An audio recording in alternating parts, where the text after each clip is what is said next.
This lecture starts on page 274 in your text. It's about the Great Schism. The standard that we'll be looking at is changes in religious thought and institution and attitudes towards the church. It's the relationship between secular or king government versus papal authority or the authority of the church. So the first part is Urban VI and Clement are rival popes. England is backing one and France is backing the other. England is supporting Urban and France is supporting Clement. A way to remember that is Clement. It sounds French. So these two countries that are rivals of each other want to make sure that the Pope reflects their authority. Okay? So now you have two popes. You're going to end up with three. Conciliar theory is the idea that a representative council could regulate the actions of a pope.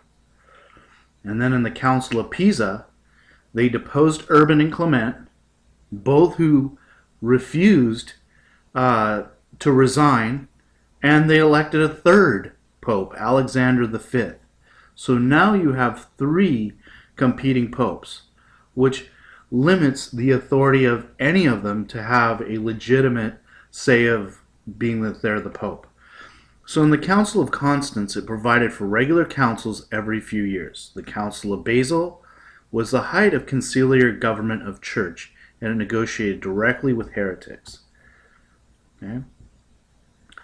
Now, the last part is Russia. The key part that you want is we want to keep tracking Russia and what happens here.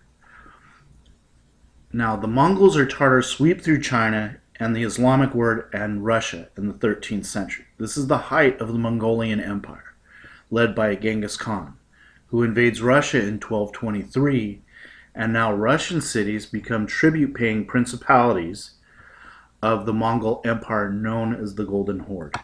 Okay. What does that mean? Tribute-paying means that the Russians had to pay taxes to the Mongolian Empire, thereby making them more rich and more powerful. And the name for that is called the Golden Horde. Pretty basic. The Russians impressed into Mongol military service, women were taken as wives or concubines, and some sold into slavery. And that's what happens when one group conquers another. And partial Islamization of Russian society, which is a Christian country of Orthodox. And in 1380 is the beginning of the Mongolian decline in Russia, and it ends in 1480 under Ivan the Great. Now let's just keep our eyes on, again, names of kings. This is a Mongolian picture. And this is an interesting picture because it has a very important thing in it. It says a army marches on its stomach. So you have on the inside all of the supplies, and on the outside you have all of that. I'm going to bring this up a lot. It's a theme. In order to have an army to go conquer other countries, you have to have food for your soldiers to eat, or they're going to desert. So one example of that is having 1 million soldiers. That's 3 million meals a day that you need to provide. That's a lot of food and a lot of different things that you need to provide the soldiers.